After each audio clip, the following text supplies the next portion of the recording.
नमस्कार दोस्तों, मैं सीए विमल शर्मा इस वीडियो में आपका स्वागत करता हूं। दोस्तों, आज के इस वीडियो में हम ये जानेंगे कि रेती का जो बिज़नेस है, बजरी का जो बिज़नेस है, वो करके हम बहुत अच्छा पैसा बना सकते हैं। इन्वेस्टमेंट के लिए ये एक बहुत अच्छा ऑप्शन है। और मैं आपको कहूँ कि राजस्थान सरकार के द्वारा एमसेंट पॉलिसी को भी इंट्रोड्यूस किया गया है, जिसके तहत राजस्थान सरकार, अगर आप एमसेंट पॉलिसी के तहत एमसेंट यूनिट लगाते हैं तो उसमें काफ़ी अच्छे इंसेंटिव आपको देती है। तो सबसे पहले तो बात करते हैं कि एमसेंट क्या होती है। दोस्तों, हम ये जानते हैं कि किसी भी तरह का कंस्ट्रक्शन करने के लिए, कोई भी बिल्डिंग बनाने के लिए हमें सीमेंट, सरिया के साथ में बजरी, या जिसको हम रेती भी कह सकते हैं, उसकी भी बहुत बड़ी अपने को रिक्वायरमेंट होती है। तो अभी वर्तमान में हम बात करें कि करीब राजस्थान के पर्सपेक्टिव से अगर बात की जाए तो एक अनुमान के मुताबिक करीब 72 मिलियन टन की नीड अकेले राजस्थान स्टेट में होती है।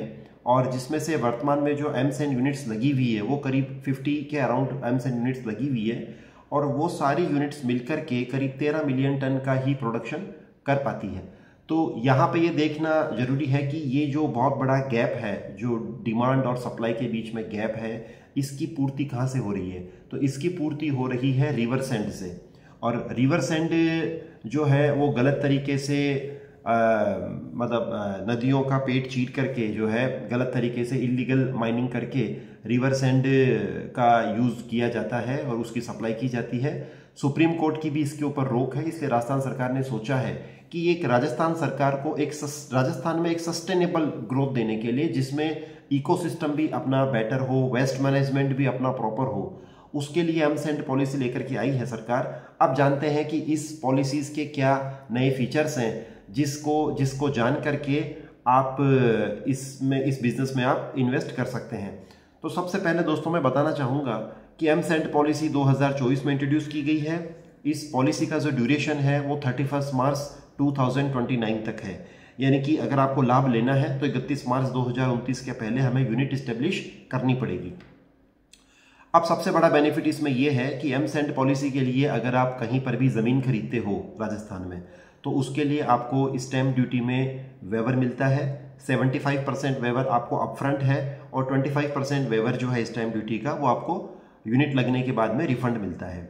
दूसरी बात करें, एमसेंट पॉलिसी के तहत ये जो मैन्युफैक्चर्ड सैंड है उसको इंडस्ट्री का दर्जा दिया गया है। तो जब आपका कोई भी जो प्लॉट होगा, आपकी अगर कोई एग्रीकल्चर लैंड है, वहाँ पर भी आप इसको अगर इस्टेब्लिश करना चाहते हैं, दूसरी कोई ज़मीन है जहाँ पे आप उसको इस्टेब्लिश करना चाहते हैं, तो आप उसको इंडस्ट्री में इजीली कन्वर्ट करा सकते हैं।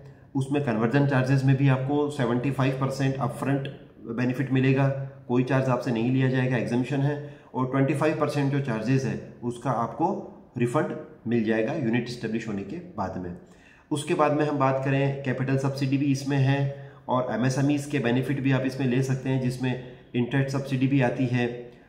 एक अनुमान के मुताबिक इसमें आपको एक क्रशर मशीन लगानी पड़ती है, जिसमें आप अपने रॉ मटेरियल को डाल करके क्रश करते हैं और उससे एमसेंट बनती है।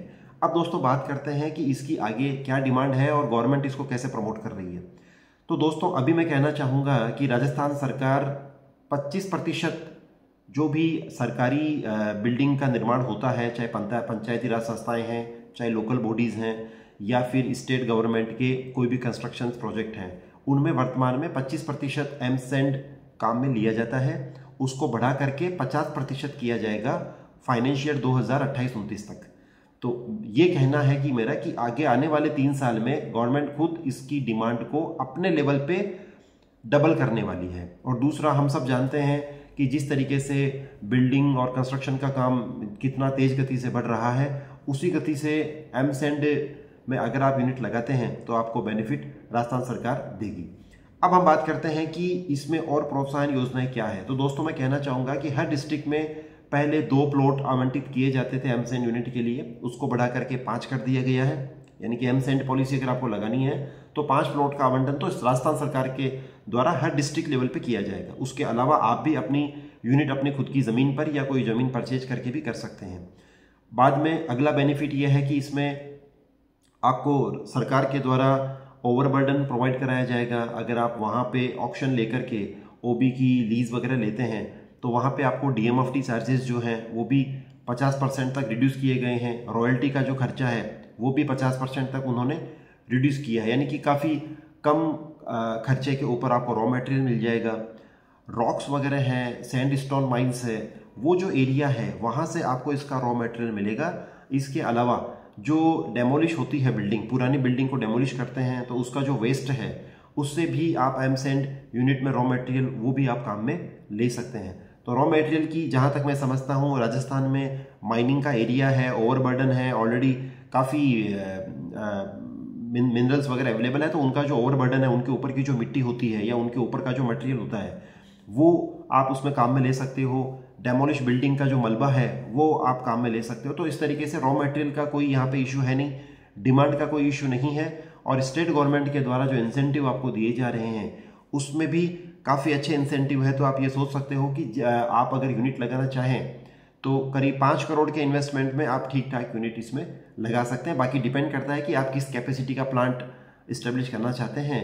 और इससे जुड़ी अगर कोई भी और आपको जानकारी चाहिए हो तो आप नीचे कमेंट बॉक्स में कमेंट कर सकते हैं। और इस तरीके के इन्वेस्टमेंट से जुड़े हुए, बिजनेस से जुड़े हुए और टैक्सेशन से जुड़े हुए वीडियोज़ अब अगर आप अपडेट होना चाहते हैं तो हमारे चैनल को सब्सक्राइब कीजिएगा और हमारे इस वीडियो को लाइक कीजिएगा ताकि और लोगों तक हम पहुंच बना सकें और उनको भी इस तरीके की जानकारियां मिल सके और मार्गदर्शन लेकर के वो भी अपना नया उद्यम इस्टेब्लिश कर सकें। वीडियो देखने के लिए धन्यवाद। जय हिंद, जय भारत।